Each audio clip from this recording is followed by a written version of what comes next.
The room is dimly lit, rain tapping against the windows.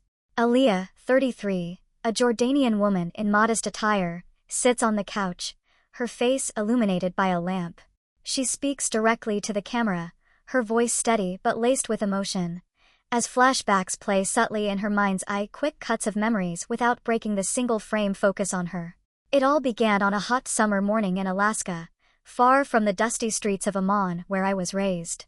I'd never thought I'd leave my family, but life surprises us. The Martin family seemed ideal. They needed a nanny, and I needed the money, to prove to my parents and siblings that I could succeed in a world so different. At 33, single and independent, that was unusual for a Jordanian woman like me.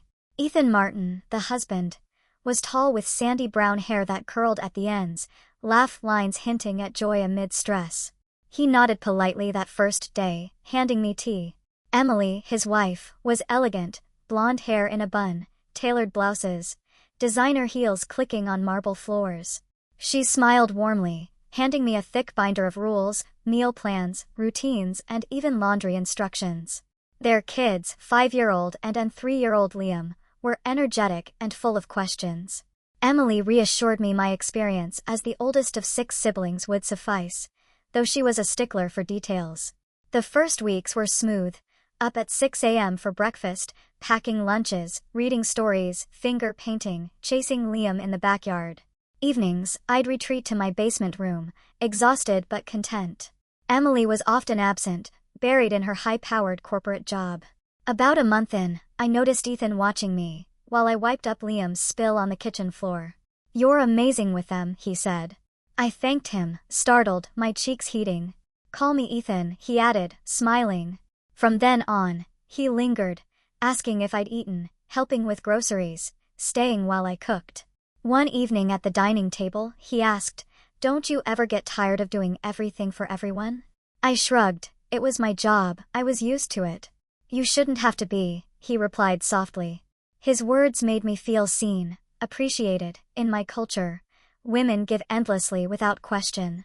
But I reminded myself, I'm a Muslim woman, bound by faith and tradition. Lines I couldn't cross, no matter how kind or handsome he was. That summer dragged on, hot and endless. Emily's trips increased, leaving Ethan and me with the kids. Boundaries blurred, shared jokes, stolen glances, conversations lingering too long. One rainy evening, kids asleep, he helped clean the kitchen. "Do you miss home?" he asked. "Every day," I said, "but I came for a reason." "You've sacrificed so much," he replied, admiring. "It's rare, the way you put everyone first, never complain." No one had spoken to me like that. Our gazes locked, something shifted, a spark, a connection we dared not name. Weeks followed in a whirlwind. We grew reckless, consumed by the fire we'd ignited.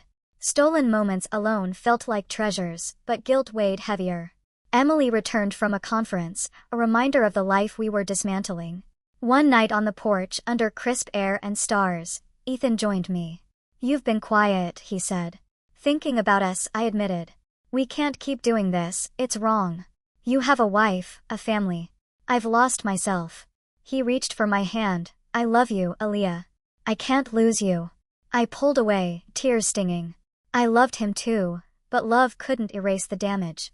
The next week, I decided I couldn't stay. The weight was unbearable, living on lies.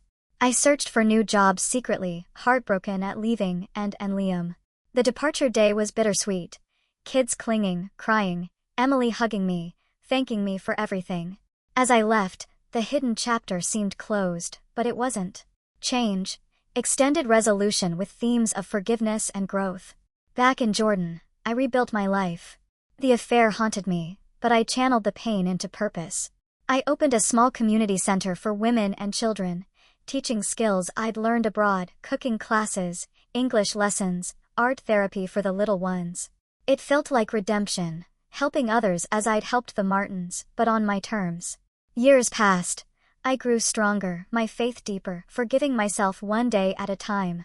Then, one afternoon, a familiar face walked in. Emily. She was in Amman for a business conference, and had heard about my center through mutual contacts. We sat in my office, tea steaming between us. "Aliyah," she said softly. I knew. About you and Ethan. My heart stopped. I braced for anger, but her eyes held only sadness and understanding. It hurt deeply, but it woke us up.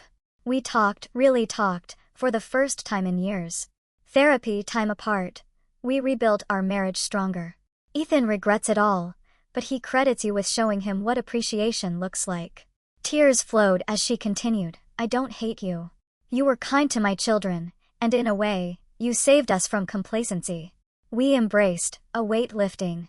Forgiveness isn't forgetting, but it's freedom. That hidden chapter? It shaped me, but it doesn't define me anymore.